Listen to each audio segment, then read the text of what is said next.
Good morning guys, it's Kentish, and this morning we're going to be going ahead and doing a quick graphical comparison video on Rust. So this is the lowest graphics you can have in game. As you can see, it runs smooth as well, pretty much as smooth as butter as Rust can run. You still get these random, there you go, little lags every few steps, which is a bit annoying, but other than that it's smooth as butter, but it looks like shit. So we'll go ahead and see what effect each of these have on frames. This game runs like shite on my computer, but I like it too much not to play it, so I need to upgrade my fucking RAM. But anyways, that's besides the point. So let's go. Oh, I haven't even got it on minimum. There we go. So as you can see, I'm getting 85 thereabouts frames per second with everything at the minimum. I think I've got everything at the minimum.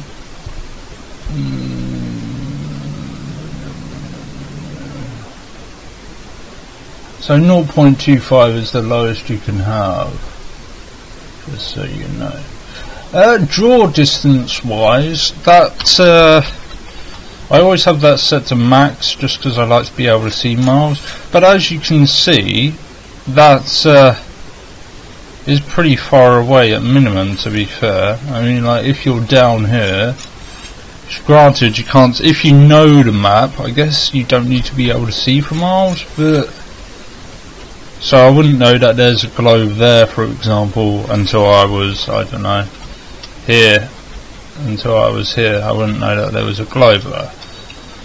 But yeah, I mean, you're not going to be able to, you're not going to be shooting anyone much further away than that, to be fair. So you could probably you probably don't have to have that at maximum unless you're exploring. But we'll go ahead and take a look. So you've got this filtering, I can never pronounce that, so I'm not even going to try, and that just improves the general look of the game. Not that you can fucking tell, but I always have this set to off because it's just pointless and it gives you less frames, so don't bother with this setting. That would be my advice, you don't need it. Parallax mapping, I believe that just kind of improves. Let's just have a look. Can anyone notice anything changing? No. Personally, I always have that set to the maximum because it doesn't seem to affect frames too much. See that if I turn it off, 74, turn it on, 74, so there's no drop there at all. Shader level, we'll go ahead and take a look at that. Now this seems to change with each update of Rust, the shader level here, as to how much it affects the actual performance of the game. In older iterations I'd be looking at having that around here-ish to get a decent frame rate. And the game would still look good, whereas they've kind of changed that now. You can keep it on that level, but you are going to get, well, that's the graphics level, but that feeds into the shader as well. You are going to get glitchy ass shadows. So you can have this on maximum, and it just kind of, you know, it will add more shaders and just generally make rocks look a little bit better. And as you can see, it doesn't affect frames too much. If we just check, so 82 frames, no shader level, and we're getting kind of 8 less frames for having that on maximum. So you can go for a happy medium here if you really want to, and it doesn't appear to impact the way the game looks too much. Object quality, you always want to have this on maximum, really. In my opinion, as you can see, it just kind of affects the way that rocks and that kind of shit looks, really, trees, etc. But yeah, you want to have that on maximum, really. I don't think it affects the frames at all. 83, let's just check. You're going to get a frame drop every time you change your setting, but then it'll go back up. 84. So yeah, that's not really affecting the frames that we are getting at all. Particle quality, I do believe that's for fires and that kind of thing. So we'll just go ahead and throw down a fire. If I can remember where fucking fires are. There we go. So we'll just go ahead and bung down a fire.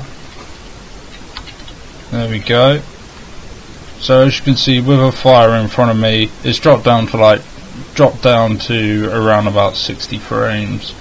So if we go ahead and up the particle quality, you can see it hasn't affected the frames, and it's just added a few more sparks coming off of the fire, if you will.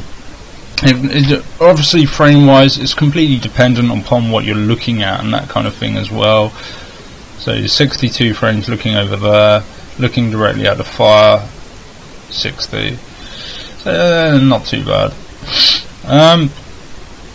Draw distance, as I was just saying, as you're exploring, you don't really need this on maximum, to be honest. I just have it on maximum out of habit. I like to be able to see miles and miles, but you don't really need it on maximum. You could probably have it around, I don't know, around 1,000 or so. I mean, as you can see, you can still see, you know, what's ahead of you. Those mountains aren't close to me. You can only not see that here, around about 550, that starts to fade away. That's a minimum, and that's far away, you know, that's not just up the road, that's pretty far away. So you don't really need to see any further than that, but for argument's sake we'll bump it up to max, because it doesn't actually affect the frames. If I just look over here again, see 56 frames, 57 frames, it's only affecting the frames very, very slightly, if at all. So 58, 50, wait, let's just be patient. So minimum frames on this machine, 58 frames. If we bump that up to max, then it's yeah, it's only dropped down a couple of frames. So you could go for a happy medium there, around about here, and maintain your frames, if you will. Max Gibbs, you never want to have this at maximum, because every time unless, I'm pretty sure it would do it on any machine, to be fair, unless you've got like a supercomputer, don't have that on maximum, because every time someone blows up something, it will make fucking shit go mental, and it will give you lots of slowdown. Personally, I have that pretty low. I normally have that like kind of down here. You don't need it any higher than that, and it still makes buildings blowing up and that kind of shit look really good. Max shadow lights, it doesn't really affect anything, to be fair. You can have that on maximum. It doesn't contribute towards frame droppage at all. I think it might do at night possibly, but during the day it doesn't really change anything. Procedural vertical texturing. Now this is another one of these features that for whatever reason it doesn't make any difference to the frames on my computer. But this is supposed to make a difference to your frames. But as you can see, I can tick and untick it, and there's absolutely no frame drop. It's like it's not even changing any settings at all. So yeah, I just keep that on because it doesn't affect anything. Effects wise, this is completely up to you guys. What's going to drop your frames here is things such as high quality bloom. Well, it's not doing it now. High quality bloom, AA. Ambient occlusion, as you can see, we're starting to get a few bits of frame droppage there for having ambient occlusion on. You don't need to have that on. If you're just playing Rust, only turn on all of this shit if you're taking screenshots and stuff like that, because as you can see, it does impact your frames quite significantly. I'm only getting 34 frames now, whereas we were getting double that before. Personally, the one thing that you never want on under any circumstances is depth of field, because that's going to disadvantage you rather than advantage you. As you can see, depth of field makes everything, unless you're directly staring at it through the barrel of a scope, it will make it blurry. you won't actually be able to see where you're going. So I normally have that off. I normally keep ambient occlusion on because anything over 30 frames is completely fine for me for what I do in Rust. But you can go ahead and untick some of these. AA, it doesn't affect the frames too much on this game, to be fair. I think it's probably like, yeah, kind of like 3 frames. It will knock off, and you can see what effect that has on this rock here. So you can see it's got very slight jagged edges, and if you go ahead and turn AA on, it just smooths those out. Lens dirt, you don't need that on ever. Vignette, that's totally up to you. That's just this darkening of the edges here. It shouldn't have any impact on your frames at all. It's just a personal choice. Normally I just keep these on. As I was saying. Color grading, that does affect your frames very slightly. As you can see, we just got a 1 frame boost, and that's because we're looking at this fire here, so you will get slightly less frames. But yeah, that just kind of changes. Well, you can see what that changes. It makes the world look either more drab or more alive. So again, this is just personal choice. You might have more of a tactical advantage if you leave it on, because it will make characters pop out more if they're wearing red and that kind of thing. Sharpen, I don't think that really affects the game. Again, that just makes things blurry or not blurry. I personally keep that on. Lens dirt, I always keep this off. It can affect your frames very slightly, but it's just a personal choice. I just keep it off. High quality bloom, you don't need that. You can only, or you can tell my bow there, for example. You probably can't tell this graphics, I think, but if we just go ahead and yeah, you can't really tell, but it's it will just kind of affect the way the glow emits from things and that kind of thing. Really, there is a bloom anyway in the game. There definitely is a bloom effect anyway. If you're spectating someone and they're in a room at night, you'll see that they've actually got a silhouette of lights coming off of them. So everything has a natural bloom in the game anyway, they just don't tell you. And yeah, that's about it really. It's totally up to you guys as to what you want to keep on, what you want to keep off on the effects menu here. Personally, I'd suggest having HQ bloom off. Lens dirt, I'd probably suggest keeping that off. Depth of field, definitely keep that off. And ambient occlusion, unless you're taking screenshots or whatever, just for the few extra frames, just keep that off. AA, again, it's up to you. It doesn't affect the game too much, but you can just keep that off as well if you're not really fussy about this kind of shit. So yeah, that's that. Performance wise, level of detail, it's negotiable as to how much that affects your frames. If I just go ahead and crank that up to max, and as you can see, it's just changed. Well, it's frozen the game because it's got to load it, but as you can see, it's made everything a lot more detailed. That's kind of like miles away from me, but as a result of that, it's cut my frames literally in half, having that on maximum.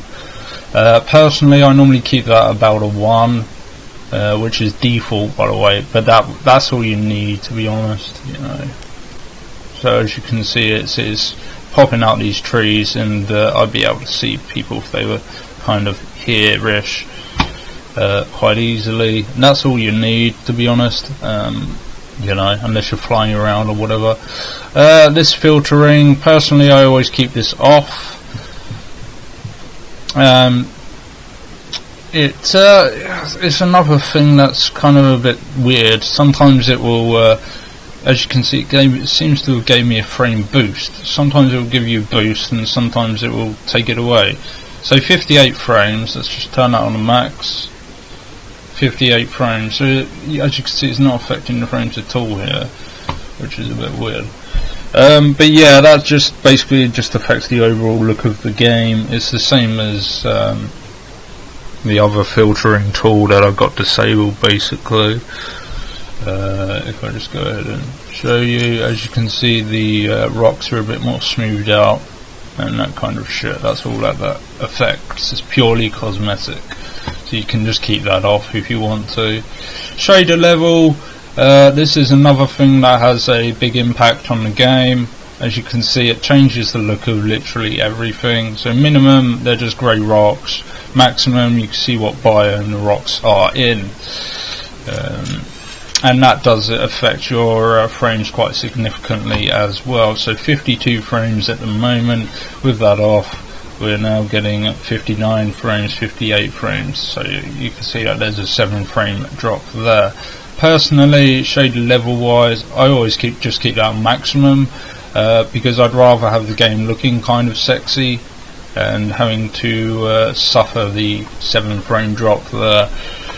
Object quality, you always want to keep that on the highest as well, ideally. As you can see, the rocks on the landscape here appear quite jaggedy, and with maximum it just smooths them out so you can actually see where you are going. Draw distance wise, as I said, it's totally up to you what you have that on. Personally, I normally have that on maximum. Level detail 1, what else was there to talk about? Terrain quality, so this will just change the way that the landscape here looks. As you can see, it looks quite blank at the moment. If we just go ahead and slowly lower that up, there will be a slight freeze as it loads stuff, but as you can see, it's just slowly adding on more detail to the landscape around us. So as you can see now, we've got we can see that we're on sand, not just on yellow, and it's added in a bit more grass also. That does impact the frames a little bit, but not too much. These are kind of negotiable, you know. If you want the game to look good and you're not too fussy frame wise, then it is worth having these on. Grass quality, I think that just kind of it does exactly what it says on the tin. It just changes the way that the grass looks. I don't think it does it half as much as it used to. In fact, it doesn't appear to do it at all anymore. As you can see, it doesn't actually change the grass, in my opinion. It changes the grass outside of your level detail, if you will. So everything on the edge of your level detail will be downgraded, whereas if you've got it on max, everything inclusive of your level detail will be on the same level detail as the grass directly in front of you. And let's just take a quick look at frames. As you can see, it doesn't affect frames at all really, so it's worth just keeping that on. Decor quality, this used to affect the game a lot more than it does now. As you can see, well, here where I'm outside, it just adds more shit basically. It's just added those flowers there, so we've got some pretty flowers here. Water quality, again, this doesn't affect the game nearly as much as it used to, but as you can see, 0, it's pretty rubbish, to be honest. 1, it's a bit better. It's got streaky bits across it though, and 2 has also got streaky bits across it, but that will add reflections and that kind of thing. As you can see, it's reflecting the clouds into the water there, so that's quite cool. What else is there to talk about? Graphics quality. So this is just kind of this is the mother slider of graphics, if you will. This is going to have the biggest impact on frames, and this will affect everything. So as you can see, if we just go back to 0, take a look at this. 1, bosh. So as you can tell, it's just added a bit more detail. 2, a little bit more detail, the tree's a bit more defined. 3, the tree now has little bits coming off of it. 4, the tree has gone 2D. And 5, the tree is not 2D again. This does impact the frames quite significantly. It's way too slow for me personally. You know, it's under 30 now most of the time. So personally, I like to just keep that about a 3 if I'm flying around, and you don't notice any difference between the 3 and the 5, to be honest. And that's about it, I think, guys, to be honest. I normally just keep it about this. This is totally fine for me, for my purposes. I normally just keep that on a 1. And there we go. And you should be getting around about 30 frames. It seems to be a bit of a low frame area. But with that setup, you should be getting around about 30 frames, which is totally playable. Hopefully they'll continue optimizing the game, and we won't have any of those kind of problems anymore. So as you can see, I've just turned the filtering back off, and now it's having an impact on the frames, and it's staying there pretty stable, 30 frames per second, which is totally playable. But yeah, it's just personal choice basically. What frame rates do you like to play at? Depends if you're shooting or not. But yeah, hopefully it'll continue to optimize this game. It's just irritating when you know that you can play other Unity games at 80 frames per second max graphics, and this is the one anomaly that you can't, because it's not really optimized still. But you know, good luck to the devs getting it up to that standard. This yeah, that's all of the settings really. This is how I like to play. Personally, I normally just keep AA on as well, and that kind of thing. I'm a bit finicky when it comes to these kind of things, and occasionally I'll just have that on as well, because at max it doesn't really affect the frame too much. But most of these depend on what setting you've got your graphics on, as well as to how much they impact your game performance, if you will. Yeah. But yeah, thanks for watching, guys. That's about it. And yeah, I'll see you later, alligator.